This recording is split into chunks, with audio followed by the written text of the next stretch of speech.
Thanks for watching. Don't forget to like, comment, share and subscribe to Mufti Tariq Masood, famous scholar. Ramzan पहला जो था वो तो तौहीद है, जो 5 अरकान में से कि अल्लाह के साथ किसी को शरीक ना किया जाए, क्योंकि दुनिया में कोई रियासत ऐसी रियासत नहीं है जो कहे कि आप हमारी स्टेट में रह के 2 रियासतों के कायल हों। तो पहली तो इब्तदाई तौहीद से होती है ना कि जब एक है तो खुदा क्या है, बस एक ही है, उसी की मान के चलना है। चौथा हुक्म इस्लाम ने दिया है रमज़ान का। चौथा हुक्म क्या दिया है? रमज़ान।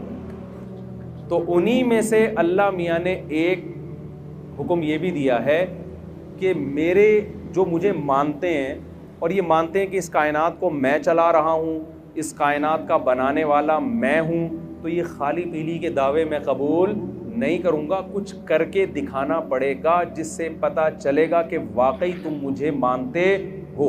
आप जब किसी से मोहब्बत का दावा करें तो फ्री फोकट के दावे आजकल चलते हैं। आप बेगम से कहें मुझे तुमसे बहुत ज़्यादा मोहब्बत है, बहुत ज़्यादा बेगम, मैं बस मुफ्ती तारिक मसूद के इतनी दफ़ा बयान सुन चुका हूँ, फिर भी मुझे कभी दूसरी शादी का ख्याल नहीं आया क्योंकि मुझे तुमसे बहुत ज़्यादा मोहब्बत है। बार बार आप ये दावा करो, वो कहे चले जी आप मुझे आज पिज़्ज़ा खिला दें, चलें आज बाहर होटल पे चलते हैं, आप क्या है पैसे नहीं है, ये टेंशन, अभी टाइम नहीं है मेरे पास। रोज़ाना ये दावे करते हो, लेकिन उस दावे को साबित करने के लिए रोकड़ा आपकी जेब से कभी भी नहीं निकलता। तो एक दिन गुस्से में आ जाएगी ना कि कुछ और बोल दिया करो, ये मोहब्बत के दावे यही होगा ना, ये दावे शावे ना किया करो। तो गैर मुस्लिम भी खुदा को मानते हैं, बहुत सारे लोग खुदा है, बनाया है, तो क्या करें, बनाया है तो कहते हैं कुछ नहीं करो, करना वही है जो आपकी समझ में आ रहा है। तो अल्लाह कहते हैं ऐसे मानने को मैं मानता नहीं, लिहाजा अल्लाह ने 5 टाइम नमाज रख दी है, वो आपको पढ़नी पड़ेगी। अल्लाह मियाँ ने ज़कात रख दी साल में 1 दफ़ा, अल्लाह मियाँ ने रमज़ान के बोलो रोज़े रख दिए, कि ये सबूत देने के लिए ना कि हम खुदा को मानते हैं। आपको 1 महीना सुबह सादिक से लेके गुरूब आफ्ताब तक भूखा प्यासा रहना पड़ेगा। उसमें ये छूट रख दी कि बीमार और मुसाफिर उससे क्या है, मुस्तस्ना। ये भी नेचुरल है, वरना बीमारों के लिए कितना बड़ा अजाब बन जाता है रमज़ान का रोज़ा, कितनी बड़ी टेंशन बन जाती है। तो वो दो को क्या कर दिया कि खारिज कर दिया, आसान रखा उसमें। लेकिन खूब समझ लें, अल्लाह के अहकाम आसान तो होते हैं लेकिन उसमें लचक नहीं होती। मिसाल के तौर पर वुज़ू के लिए पानी नहीं है तो तयम्मुम करना पड़ेगा आपको। ऐसा नहीं हो सकता कि आप कहें कि यार चलो वुज़ू के लिए पानी जब है ही नहीं तो तयम्मुम में 2 दफ़ा हाथ ही मिट्टी में मारना है, छोड़ो ऐसे ही नमाज़ पढ़ लो।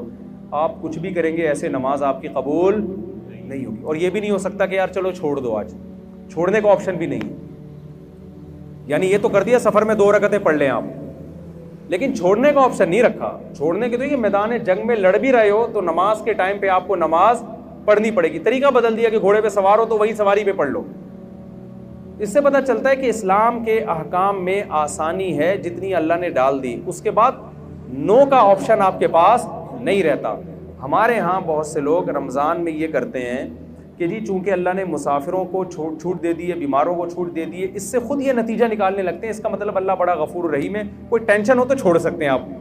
ना ना ना ना ना ना, सफ़र और बीमारी के अलावा अब छोड़ने का ऑप्शन आपके पास नहीं है। शदीद तरीन गर्मी है, नहीं छोड़ सकते। आप मजदूर हैं, आपने दोपहर गर्मी में कुआं खोदना है तो भी आप रमज़ान का रोज़ा नहीं छोड़ सकते। ये इस उज़र को उज़र माना नहीं गया है। लोग अक्सर हमसे पूछते, गर्मी के रोज़ों में ख़ास तौर पे ज़्यादा पूछा करते थे कि एक मजदूर दोपहर को कुदाल चलाता है, कुआं खोदता है, वो तो नामुमकिन है कि रखे वो रोज़ा, वो तो मर जाएगा प्यास से। मैं उससे कहता था भाई ये चूँकि मेरा मज़हब, मैं बनाए हुआ दीन तो है नहीं, होता तो असम्बलियों में तो कानून हो जाता है ना कि यार ये थोड़ी पब्लिक को टेंशन हो रही है। देखो रसूलुल्लाह सल्लल्लाहु अलैहि वसल्लम के दौर में खातून आई, उन्होंने किया कि यार रसूलुल्लाह मेरे शौहर ने मुझे एक ऐसे अल्फाज बोले जिससे ज़माने जाहिलियत में ये समझा जाता था कि तलाक हो गई है, हालांकि वो ऐसा नहीं था, ज़िहार जिसे कहते हैं। तो नबी सल्लल्लाहु अलैहि वसल्लम ने फरमाया मैं तुम्हारे लिए कोई रुख्सत नहीं पाता, तलाक हो गई है, बीवी हराम हो गई है ना। तो वो औरत अल्लाह से दुआएं मांगती रही, दुआएं मांगती रही, दुआएं मांगती रही। आसमान से वही नाजिल हुई कि इन अल्फाज से तलाक नहीं होती बल्कि कफ़ारा देने से, कफ़ारा दे देंगे तो निकाह इनका बाकी है। इससे हमें क्या पता चलता है कि रसूलुल्लाह सल्लल्लाहु अलैहि वसल्लम ने उस खातून को ये नहीं कहा मैं मशवरा करके कानून चेंज कर देता हूँ, तुम्हारी टेंशन मुझसे देखी नहीं जा रही, तो मैं साहबा को बुलाता हूँ, ऐसा करते हैं हम कुछ इस पर गौर फिक्र करके सोसाइटी के हिसाब से इसको ज़रा तलाक के हकाम में कुछ चेंजिंग ले आते हैं। ना ना ना ना, अल्लाह मियाँ नहीं चेंज कर दिया तो हो गया, खुद से नहीं होता। तो खूब समझ लें, मुफ्ती का काम लोगों को अल्लाह का कानून बताना है, सोसाइटी के हिसाब से चेंज करके उसको ऐसा बना देना कि उसमें सोसाइटी उसको कबूल कर ले। ये मौलाना साहब के बोले ना, ये नहीं, बस में नहीं। लोग हमसे पूछते हैं ना, 3 तलाक़ें दे के बहुत पूछ रहे थे, कोई गुंजाइश नहीं। कहते भाई हमें तो, वो रो रहे होते हैं, बिलक रहे होते हैं, भाई हमारा तो, हम तो पैगाम पहुंचा देंगे, अल्लाह मियाँ ने जब ऑप्शन रखा ही नहीं है तो हम क्या करें। आप अभी अल्लाह मियाँ से जाके लड़ लेना क़यामत के दिन। तो यहाँ भी यही मसला है कि इस्लाम ने ना रोज़ा छोड़ने का ऑप्शन बीमार और मरीज़ के अलावा किसी के लिए नहीं रखा। अब लोग कह रहे होते हैं मज़दूर बेचारा क्या करे, तो हम उससे कहते हैं कि देखो, हमें इस्लामी कानून में ये मिलता है कि मज़दूर अगर सेहतमंद है, सफ़र में नहीं है, तो मुलाजमत तो सबकी अलग अलग टाइप की होती है ना। कोई एयर कंडीशन में बैठ के जॉब करेगा, कोई जनाब गड़ा खोदेगा।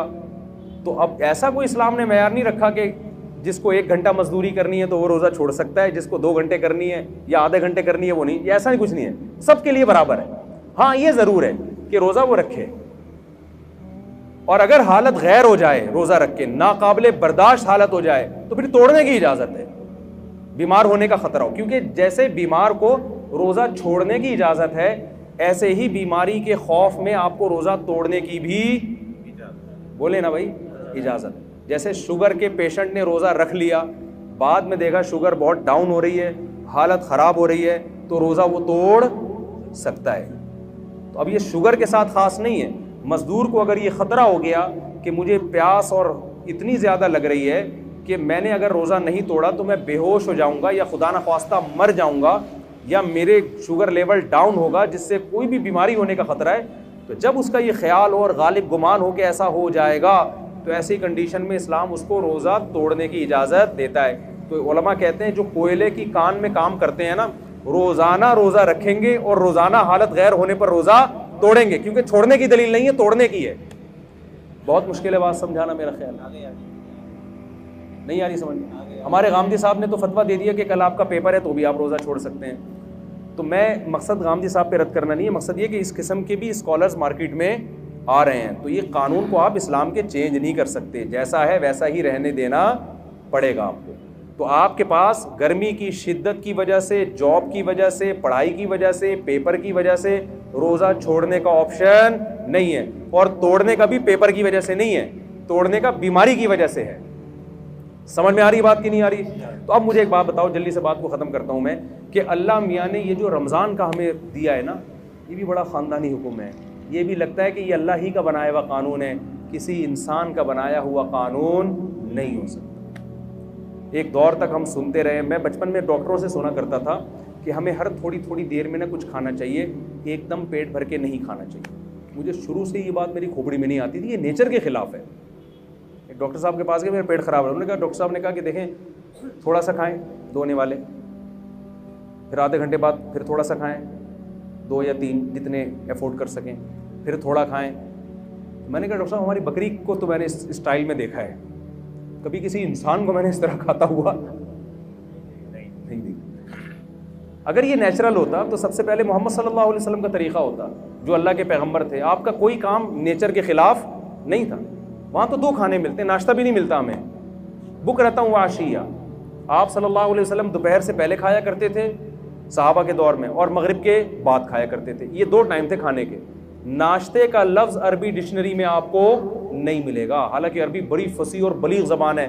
फतूर जो आज अरबी में है, ये जदीद अरबी में है, फतूर नाश्ते को कहते हैं। कदीम अरबी में नाश्ते का लफ्ज़ बोले नहीं। बल्कि मैं और आपकी जनरल नॉलेज के लिए एक बात बताऊं, अंग्रेज़ के बर्रे सगीर में आने से पहले आपको अपने बाप दादा की डिक्शनरी में भी नाश्ते का लफ्ज़ नहीं मिलेगा। ये अंग्रेज़ों ने नाश्ता मुतारिफ करवाया है। समझ में आ रही है बात कि नहीं आ रही? तो ये था ही नहीं, ये मुसलमानों में आया गोरों के आने के बाद है। चाय भी, सिगरेट भी, गुटके भी, पान भी, ये सारी चीज़ें ये अंग्रेज़ों के आने के बाद आई हैं, वरना मुसलमान कल्चर इन तमाम चीज़ों से क्या था, पाक था। वो जानते ही नहीं थे ये क्या होता है। तो चाय पिए ना, मैं भी पीता हूँ, मैं ये नहीं कि छोड़ दें आप, या पिए ना पिए वो आपका हेडेक है। बताने का मकसद ये कि ये सारी चीज़ें ये बाद में आई है, ये हमारा कल्चर नहीं है। तो उनमें नाश्ता भी बाद में आया है। 2 टाइम का खाना है। अब सुना है डॉक्टर यही कह रहे हैं कि 2 टाइम खाया करो, तमीज़ का खाना यही होता है 2 टाइम का। वल्लाह आलम, ये डॉक्टरों की फील्ड है कि डॉक्टर साहब से ही पूछें आप। तो अब आपको पता है मुस्लिम फास्टिंग के नाम पे एक बड़ी तहरीक चल रही है डॉक्टरों की तरफ से। 16-16 घंटे की फास्टिंग, ख़ास तौर पर जिनके वेट ज़्यादा हैं, ज़्यादातर तो के वेट क्या हैं ज़्यादा ही है ना मेरा ख्याल। मैंने बहुत कम लोग देखे कोलेस्ट्रॉल की कमी हो जिनमें, ऐसे बहुत देखें। अच्छा, आप जितने लोग मर रहे हैं, मुझे एक बात बताओ, कोई डॉक्टर साहब बैठे हैं तो उनसे पूछिएगा कोई एक बंदा दिखाएं अस्पताल में जो खुराक की कमी से मर रहा हो। कोई है ऐसा बंदा?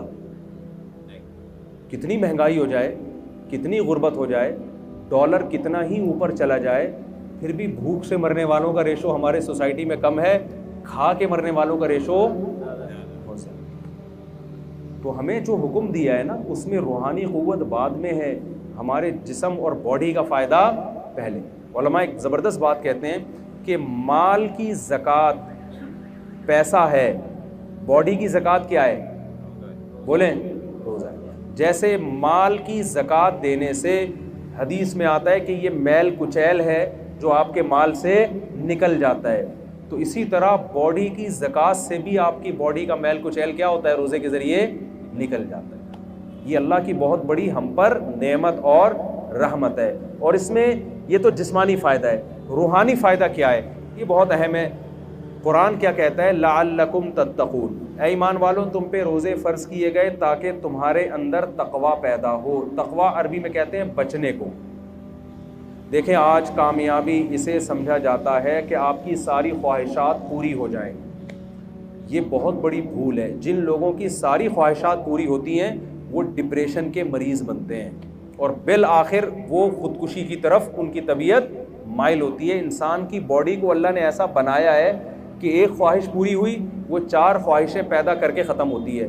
फिर वो 4 ख्वाहिशें पूरी हुई तो ऐसा नहीं कि इत्मीनान हो जाए, वो 4000 ख्वाहिशें पैदा हो चुकी होती हैं।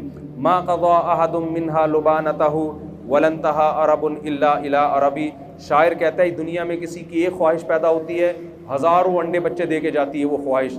तो फिर एक स्टेप ऐसा आता है कि आपकी एक ख्वाहिश भी अगर पूरी ना हो तो आप स्ट्रेस और डिप्रेशन में जाने लगते हो और आपको ख़ुदकुशी के ख़यालात आना शुरू हो जाते हैं। यूरोप में आप जाएं, जिस मुल्क में सबसे कम टेंशन है वहीं टेंशन का रेशो सबसे ज़्यादा है। नहीं यार, बात मेरा ख्याल है, आपकी सारी ख्वाहिशात अगर पूरी हो जाए ना तो इससे टेंशन कभी भी ख़त्म नहीं होती। इससे टेंशन क्या होती है? क्योंकि आप में मज़ीद ख्वाहिशात जन्म लेती हैं और आपके अंदर जो रेजिस्टेंट पावर है ना ख्वाहिशात पे कंट्रोल करने की, अपनी मनमानी ज़िंदगी के ख़िलाफ़ चलने की, वो सलाहियत आपके अंदर ख़त्म हो जाती है। रोज़ा आप में ये क्वालिटी पैदा करता है कि आपकी चाहतों के ख़िलाफ़ चलने पर आपको मजबूर करता है, जिससे आपके अंदर अपनी ख्वाहिशात को कंट्रोल करने की सलाहियत पैदा होती है। क्योंकि इंसान की जो सबसे बड़ी और नेचुरल ख्वाहिश है ना, जिसे हर शख्स बल्कि हर जानवर भी पूरा करना चाहता है, वो है खाना और पीना। हर चीज़ इंसान से बर्दाश्त होती है, खाने और पीने की चाहत पे कंट्रोल करना इंसान से बर्दाश्त नहीं होता। समझ में आ रही बात की? तो इस्लाम ने 1 महीने के लिए क्या कह दिया? जो आपकी सबसे मरगूब चीज़ थी ना, खाना और पीना, उसी पे पाबंदी लगा दी। तभी आप देखें रोज़े में कितना अजीब सा होता है इंसान। सुबह ऑफिस जाने का दिल नहीं कर रहा क्योंकि वो जो चाय पी के जाने की आदत थी वो चाय क्या हो गई। और टाइम कैसा रखा है खाने पीने का? ऐसा टाइम खाने का रखा है जो दुनिया में कोई भी उस टाइम पे नहीं खाता। यानी अल्लाह मियाँ ने इजाज़त दे भी दी ना खाने की, तो एक सहरी के टाइम पे खाओ।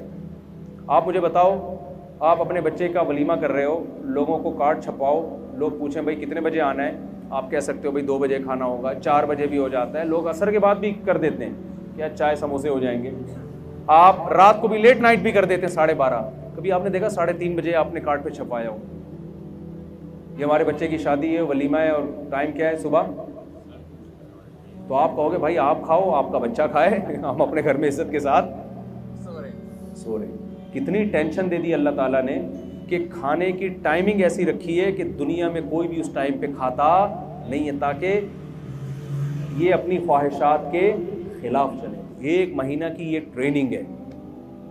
और एक गोरे ने बताया, हमारे एक रिलेटिव, गोरे ने पूछा ना तुम रोज़ा क्यों रखते हो? उन्होंने कहा कि यार पूरी दुनिया के मुसलमान रखते हैं। उसने कहा यार ये अकल से बालातर है कि इतनी टेंशन करोड़ों लोग एक महीने तक, जबकि गवर्नमेंट की तरफ से कोई लॉ भी नहीं है, इस पर अमल कैसे कर लेते हैं? मैं आपको दावे से कहता हूं, अगर इस्लाम ये हुक्म ना देता ना और यूनाइटेड नेशन की तरफ से लॉ पास हो जाता कि पूरी दुनिया में सिर्फ 1 करोड़ लोग एक महीना भूखे रहेंगे, मैं कहता हूं 1 करोड़ तो दूर की बात, 1 लाख भी इस कानून पे अमल ना करते, चाहे कितने इनामात लगा देते। ये आसान काम नहीं है। ये मोहम्मद सल्लल्लाहु अलैहि वसल्लम की सदाकत का पर लोगों को इत्मीनान है कि आपने जो ऑर्डर दिया ये ऑर्डर किसकी तरफ से है? खुदा की तरफ से। तो ये जब तक अल्लाह का कॉन्सेप्ट ना होता और अल्लाह के अजर का तसव्वुर ना होता, करोड़ों लोगों का एक महीने तक अपने लाइफ स्टाइल को चेंज कर देना ये मुमकिन नहीं था, ऐसा ऑर्गेनाइज होना मुमकिन ही नहीं था।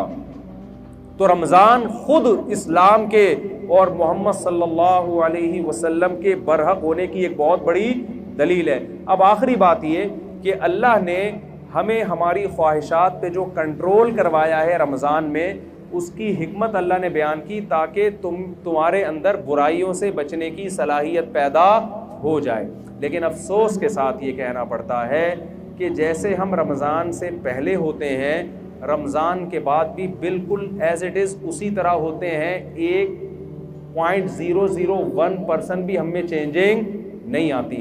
उसकी वजह यह है कि हम रमज़ान को रमज़ान समझ के और उसकी हिकमतों को सामने रख के गुजारते नहीं।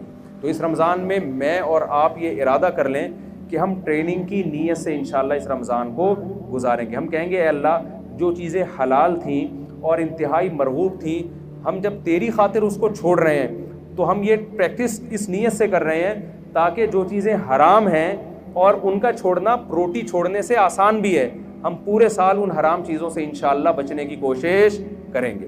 इस नीयत से रमज़ान आप गुजारेंगे तो इंशाअल्लाह रमज़ान आपकी ज़िंदगी में चेंजिंग लेकर आएगा। और अगर ये नीयत नहीं करेंगे तो रोज़े तो आपके इंशाअल्लाह हो जाएंगे, लेकिन जो रोज़ों का मकसद है वो हासिल नहीं होगा। कोलेस्ट्रॉल कम नहीं होगा, बाकी मकसद कहाँ से हासिल होंगे? देखिए फास्टिंग से ही होता है ना, आप निथर जाते हैं, लेकिन रमज़ान में नहीं निथरते। उसकी वजह यह है कि जो आपने सुबह से लेकर शाम तक परहेज़ किया है, वो इफ्तारी में जो खाने की स्पीड और जिस किस्म की चीज़ें खाई जा रही होती हैं, तो रमज़ान में जो मादी हिकमतें हैं उन हिकमतों की ऐसी की तैसी हो जाती है। तो जैसे मादी हिकमतों की पकोड़े खाने और समोसे खाने से ऐसी की तैसी होती है, रूहानी हिकमतों की ऐसी की तैसी इससे भी ज़्यादा होती है। तो हमने मादी तौर पे भी अपने आप को पे कंट्रोल करना है और रूहानी तौर पे भी अपने आप पे कंट्रोल करने की कोशिश करनी है।